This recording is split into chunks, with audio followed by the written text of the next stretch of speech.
O, sulaukiam svečių. Štilio autobusiukas atvažiuoja į fermą. Ir dabar atrodo gausime išbandyti daug visokios įrangos, kurią apžiūrėjom tada parduotuvėje. Sveiki, Vytarai. Labą dieną, malonu matyti sodyboje. Senai matėmės. Jo. O, iš karto čia visko kiek. Atvežėt ir šitą patį galingiausią išsibandyti? Norim duoti pabandyti, kad suprastumėt, kokia tai galia, kad akumuliatorinis irgi gali būti toks pat galingas kaip ir benzininis. Tai čia yra ta kaukazinė slyva, kurios šita šaka man trukdo gyventi realiai. Ir šita šaka irgi visai landžio, čia kaip jaunų žolė, tai man labai nepatogu. Ir be to čia yra elektros laidai, todėl reikia nuolatos taip prižiūrėti. Kaip riteris jaučiuosi koks. Pirštinės. Labai įdomu pabandyti, nes daugelis gal žmonių įsivaizduoja, kad akumuliatorius yra kažkoks silpnesnis ar panašiai. Deja, šitas pasirinktas pjūklas sodybo iš to tikrai jums pasitarnaus, galios užteks. Svarbu prieš naudojant pasižiūrėti, įtempimo grandinės turi būti dabar padaryta idealiai per vidurį patentant. Kosvos turi atsileisti. Turi taip. Tepalo yra. Tepalas užpiltas, pasižiūrėti rankinį stabdį. Viskas. 2 mygtukai. Ir šiaip bando. Bando. Tyliai.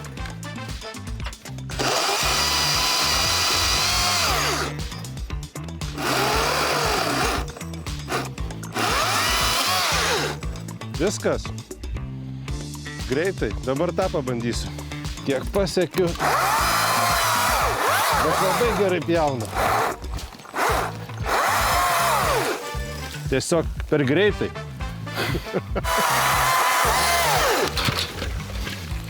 O čia buvo įrodymas, kam reikalingas šalmas. Eina kaip per sviestą. Slyva, čia labai kietas medis, bet jauna puikiausiai. O čia aš turiu tą jau mažą akumuliatorinį pjūkliuką ir žiūrėkit, kaip patogu jį atsinešti ir aš parodysiu, kodėl tai yra svarbu. Jeigu aš dabar čia supjaustysiu smulkiai, man reiks daugiau kartų vaikščioti pirmin atgal nusinešti viską, ne? O aš galiu vienoje rankoje nešti šitą, pasimti šaką ir keliauti prie smulkintuvo, kur aš susipjausiu vietoje ir smulkinsiu toliau.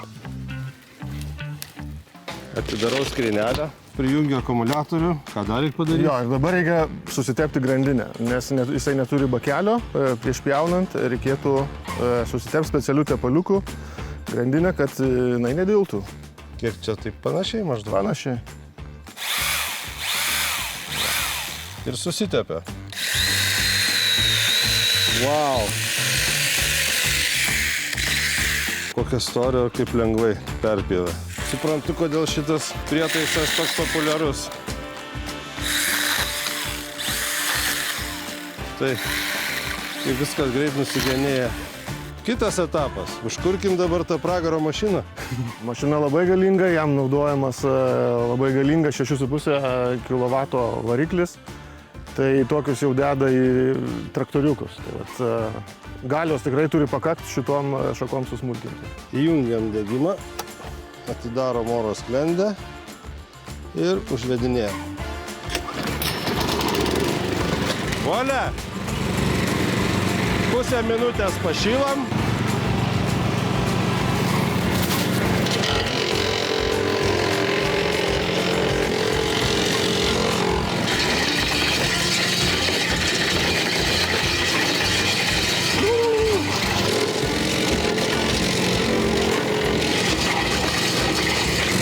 Šios dienos norma šakų susmulkinta, gesinam motorą. Ir vėl čiulba paukšteliai, mekena oželiai, tylu, gražu pučia vėjas, o mulčiuotas miškas atrodo kur kas geriau.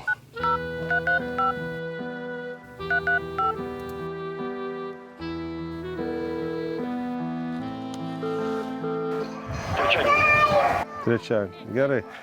Ačiū labai, atskambinsiu. Dėkui. Iki. Yra problemų.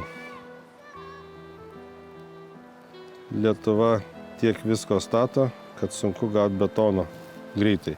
Gal galima kitą savaitę, pavyzdžiui. Man reikia šią savaitę. Nu, ne tik trečiadienį gali, tai irgi. Kada mūrininkai atvar? Tai dar nesakiau, nes aš laukiu, kol bus rezultatas.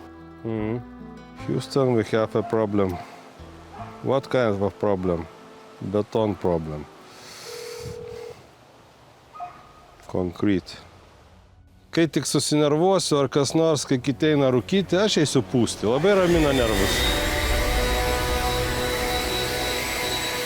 Švaru, gražu, tvarkinga. Čia yra tokia vieta, kurią visą laiką mano šuo Sidas įsikasa į tokią duobę ir čia privaro tų žemę. Puikiausiai. Net akmenukai skraido. Viskas stoja į savo vietas.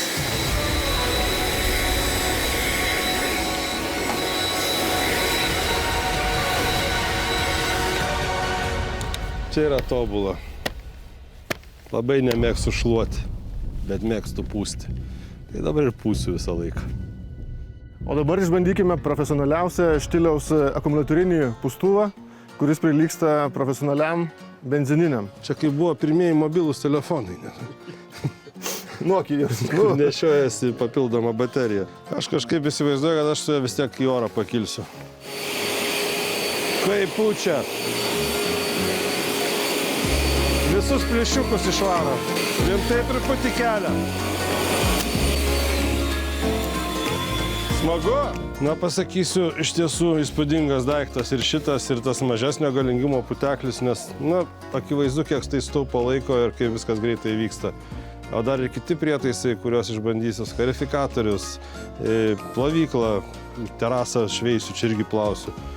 Tas smulkintuvas šakų, tas mažas pjūkliukas, vau. Tikimės, kad mūsų įrenginiai pasitarnaus jūsų ūkyje, dirbant sunkius ūkio darbus.